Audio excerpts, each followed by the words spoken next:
అందరికీ నమస్కారం. నా పేరు రిషిత. నేను 10వ తరగతి చదువుతున్నాను. ఈరోజు తెలుగు బృంద కృత్యంలో నేను చెప్పబోయేది సర్వేశ్వర శతకం. సర్వేశ్వర శతకం యథావాకుల అన్నమయ్య. ఈయన 13వ శతాబ్దికి చెందినవాడు. ఈయన శైలి ధారాళమైనది. సర్వేశ్వర శతకంలో శతక సాహిత్యంలో గొప్ప ప్రాచుర్యం ఉన్నది. పద్యం: భవతి అర్చన సేచో ప్రథమ పుష్పం విన్న సత్యము, రెండవ పుష్పము దయాగుణం పది విశిష్టం బేకానిష్ట సంవత్సర సంపత్తి, తృతీయ పుష్పమది భాస్వద్భక్తి సంయుక్తి యోగ విధానం భవేని పూజల మదింగై పోవు సర్వేశ్వర. భావం: సర్వేశ్వర, నీ పూజ చేసేటప్పుడు మొదటి పుష్పం సత్యం, రెండవ పుష్పం దయ, మూడవ పుష్పం మిక్కిలి విశిష్టమైన ఏకాగ్రత. ఈ 3 పుష్పాలు లేనటువంటి నీ పూజ నీవు అంగీకరించవు కదా. ధన్యవాదాలు. అందరికీ నమస్కారం. నేను 10వ తరగతి చదువుతున్నాను. ఈరోజు తెలుగు ప్రథమ భాష తెలుగు బృందకృత్యం భాగంలో నేను పరిచయం చెప్పబోతున్నాను. నా పేరు శ్రీజ. నేను 10వ తరగతి చదువుతున్నాను. ఈరోజు తెలుగు బృందకృత్యం భాగంలో నేను శ్రీకాళహస్తీశ్వర శతకం గురించి చెప్పబోతున్నాను. శ్రీకాళహస్తీశ్వర శతకం రాసింది తుర్జటి. ఆయన శ్రీకృష్ణ దేవరాయల ఆస్థానంలోని అష్టదిగ్గజాల్లో ఒకడు. 16వ శతాబ్దానికి చెందిన ఆయన శ్రీకాళహస్తి మహాత్మ్యం అనే ప్రబంధం రాశాడు. శ్రీకృష్ణదేవరాయల ఆస్థానంలో ఉండి కూడా రాజు మత్తులు వారి సేవ కలగప్రాయం అని చెప్పిన దిశాలి. పద్యం: ఊరూరం దేవుల దీక్షమిడలో యుండంగు హల్గల్గవో చీరానీకము వీధులందరగలో శీతామృత స్వచ్ఛమా ఊరం వేరుల బాధలో తపస్సులం రోవంగని ఓపో చేరం పోవు దూరల రాజుల తెలుగు శ్రీకాళహస్తీశ్వర. భావం: ఓ శ్రీకాళహస్తీశ్వర, తినడానికి ఎవరైనా తిండి అడిగితే భిక్షం పెడతారు, నివసించడానికి గుహలున్నాయి, వీధుల్లో వేసుకోవడానికి వస్త్రాలు దొరుకుతాయి, తాగడానికి నదుల్లో అమృతం వంటి చల్లని తాగడానికి అమృతం వంటి నదుల్లో నీరు దొరుకుతాయి. అలాంటప్పుడు ఈ ప్రజలంతా రాజుల్ని ఎందుకు ఆశ్రయిస్తున్నారో తెలియట్లేదు. ధన్యవాదాలు. అందరికీ నమస్కారం. నా పేరు మధురిక. నేను 10వ తరగతి చదువుతున్నాను. ఈరోజు తెలుగు బృంద కృత్యంలో భాగంగా నేను మల్లగోపాలీయ శతకం గురించి చెప్పబోతున్నాను. మల్లగోపాలీయ శతకం రచించింది ఎలకూచి బాలసరస్వతి. ఎలకూచి బాలసరస్వతి నాగర్ కర్నూలు జిల్లా జిటప్రోలు సంస్థానాధీశుడైన సురభి మాధవరాయల ఆస్థాన కవి. తెలుగులో మొదటి ఖ్యాతకావ్యమైన రాఘవ యాదవ పాండవీయంను రాశాడు. భర్తృహరి సంస్కృతంలో రాసిన సుభాషిత త్రిశతిని ఈయన తెలుగులో అనువదించాడు. ఈయన రచన పాండిత్య స్ఫూరకంగా ధారాళంగా ఉంటుంది.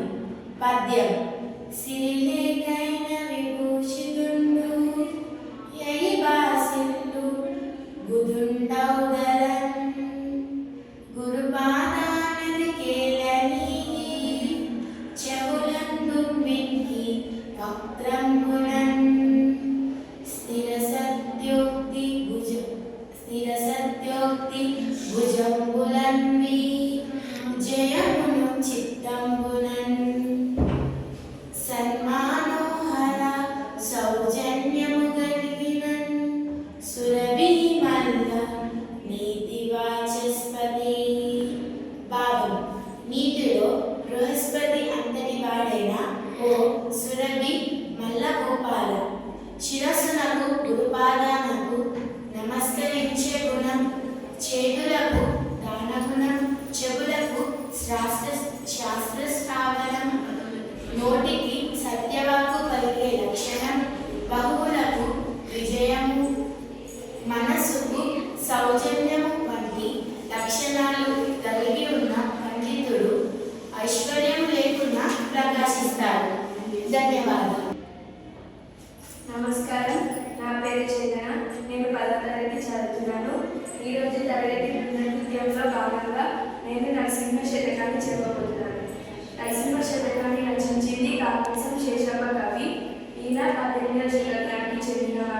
కాకుత్సం శేషప్ప కవి,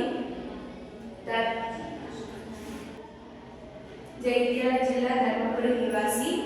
ఈయన నరహరి యుగేశ్వరి శతకాలతో పాటు ధర్మపురి రామాయణం అనే యక్షగానం రాశాడు.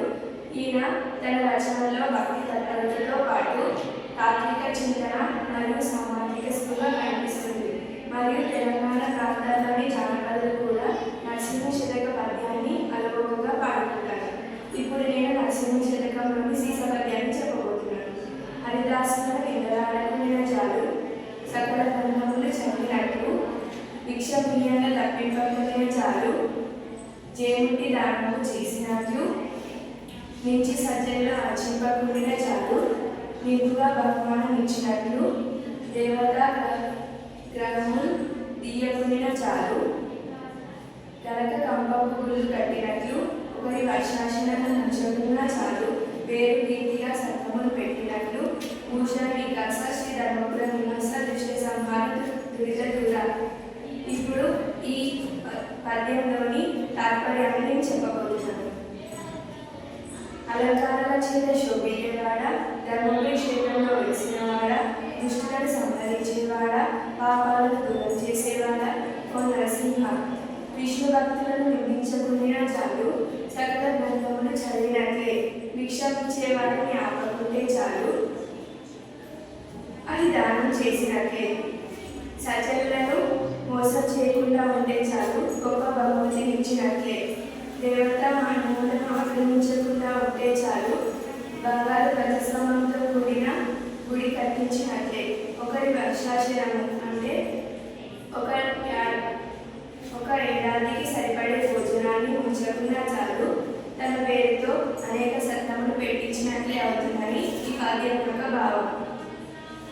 ధన్యవాదాలు. అందరికీ నమస్కారం. నా పేరు లావణ్య. నేను 10వ తరగతి చదువుతున్నాను. ఈరోజు బృందకృత్యంలో భాగంగా విశ్వనాథేశ్వర శతకం చెప్పబోతున్నాను. గుమ్మన్న గారి లక్ష్మీ నరసింహ శర్మ సిద్దిపేట జిల్లా పోతారెడ్డిపేట గ్రామంలో 1934లో జన్మించారు. ఈయన 300కు పైగా అష్టావధానాలు చేసి అవధాన శశాంక, ఆశు కవితా కేసరి అన్న బిరుదులను పొందారు. హిందువుల రాగంలో ఈయన పద్య పఠన విన్యాసం ప్రత్యేకమైనది. కవితా కళ్యాణి, అవధాన సరస్వతి, వాగీశ్వరి స్తుతి, పద్యోద్యానము మొదలైనవి ఈయన రచనలు. పద్యం గరుడవాడకు వేడు త్యాగమయ దీక్షముని సర్వం సహజన దైన్యస్థితి కోరడంచి సకలాపేశాల ఆనంద జీవన సంరంభము పంచి దేశ జనని ప్రాశస్త్యము పెంచునో అనిదపూర్వ యశస్వి యాతడగు రన్న విశ్వనాథేశ్వర. భావం విశ్వనాథేశ్వర త్యాగం అన్న దీక్షను వహించి లోకంలో ఉన్న జనులందరి దైన్యాన్ని పోగొట్టి ప్రజలందరికీ సుఖవంతమైన ఆనందకరమైన జీవితాన్ని పంచి దేశమాత ప్రశస్తిని పెంచుతాడో వారే గొప్పవారవుతారు, అపూర్వమైన కీర్తివంతులు అవుతారు. ధన్యవాదాలు. అందరికీ నమస్కారం. నా పేరు అక్షర. నేను 10వ తరగతి చదువుతున్నాను. ఇవాటి తెలుగు బృందకృత్యంలో భాగంగా నేను శ్రీ లోకరామేశ్వర శతకం చెప్పబోతున్నాను. శ్రీ లోకరామేశ్వర శతకాన్ని నమ్మి శ్రీధరరావు గారు రాశారు. నమ్మి శ్రీధరరావు గారు నిజామాబాద్ జిల్లాలోని భీమ్గల్ ప్రేమికలు నివాసం. శ్రీ మన్నింబాసల మహాత్మ్యము, శ్రీ మన్నింపలేని నరసింహ శతకం ఈయన రచనలు. కవిరాజ బిరుదుని ఈయన పొందారు. పద్యం కొత్తమైన దోహితము ఉద్బోధించు మిత్రులు సంవిత్తమైన యుగ కార్య సాధనమునందు మిత్రులు స్వాయత్తమైన కృపానమివరులను ఆహరించు మిత్రులు ప్రోచితంపైన సుఖమిచ్చు మిత్రుడు దగన్ శ్రీ లోకరామేశ్వర. బాబు ఓ లోకరామేశ్వర, మిత్రుడు పుస్తకం మాదిరిగా మంచిని బోధిస్తాడు. నిన్ను కార్య సాధనలో విలువైన ధనం వలె ఉపకరిస్తాడు. శత్రు నాశనంలో స్వాధీనమైన కత్తి వలె సహాయపడతాడు.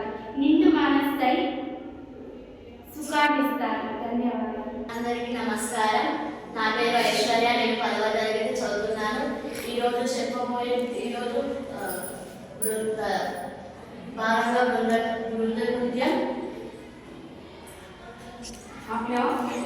బృంద నృత్యం భాగంగా నేను చెప్పబోయే దాశరథి శతకం. శ్రీ రామదాసు పేరు పొందిన కంచల గోపన్న ఖమ్మం జిల్లా నేలకొండపల్లి వాసి. భద్రాచలం శ్రీ రామాలయాన్ని నిర్మించిన భక్తాగ్రేసరుడు.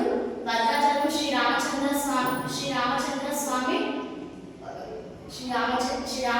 స్వామి పేరున దాశరథ శతకాన్ని రాశాడు. ఈ స్వామిపై ఎన్నో కీర్తనలు రచించిన వాగ్గేయకారుడు.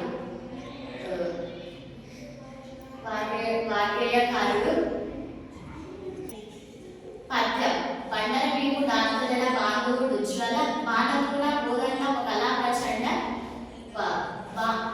బుధతాండవ కీర్తికి రామమూర్తికి రెండవ సాటి దైవమిక లేడనుచు గడగట్టి పేరిక డాండ నిలవంతుల జాండము నిండు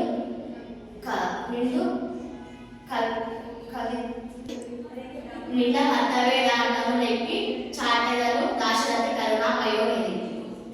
భావం. దశరథుడి కుమార దయాసముద్రుడైన ఓ శ్రీరామ, నీవు యుద్ధరంగంలో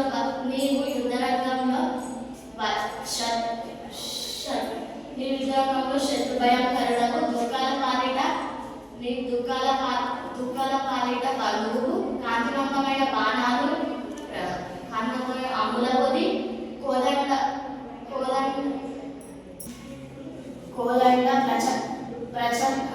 ప్రచండ ధను విద్యా కళలో మరొకరు సాటి లేరు. మదించిన ఏనుగు నెక్కి మ్రోగిస్తూ భూమండలం అంతా చాటిస్తూ చెప్తాను. ధన్యవాదములు. ఈ శతక పద్యాల ద్వారా మనం నేర్చుకునే నీతి ఏంటంటే మనిషికి ఎటువంటి లక్షణాలు కలిగి ఉండాలని తెలుపుతాయి. మంచి మిత్రునికి ఉండవలసిన లక్షణాలు చిన్నప్పటి నుంచే శతక పద్యాలు మనకి అలవర్చుతాయి.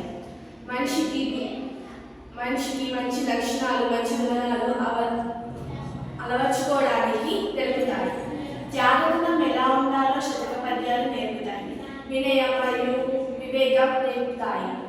గురువుతో పెద్దలతో ఎలా ప్రవర్తించాలో శతక పద్యాలు మనకు నేర్పుతాయి. చిన్నప్పటి నుండి మనకి శతక పద్యాలు ఇవ్వడానికి గల కారణాలు మనం చిన్నప్పటి నుండి త్యాగబుద్ధి, గురుభక్తి, దేశభక్తి, మంచి లక్షణాలు నేర్చుకోవడానికి ఇవి మనకి ఉపయోగపడతాయి. భగవంతునికి కొత్త వస్త్రాలు ఆభరణాలు అవసరం లేదని, భగవంతుడిని పూజించేటప్పుడు దయ, సత్యం, వివేకం, వినయం, ఏకాగ్రత అవసరమని శతక పద్యాలు మనకి సందేశాన్ని ఇస్తాయి. ధన్యవాదాలు.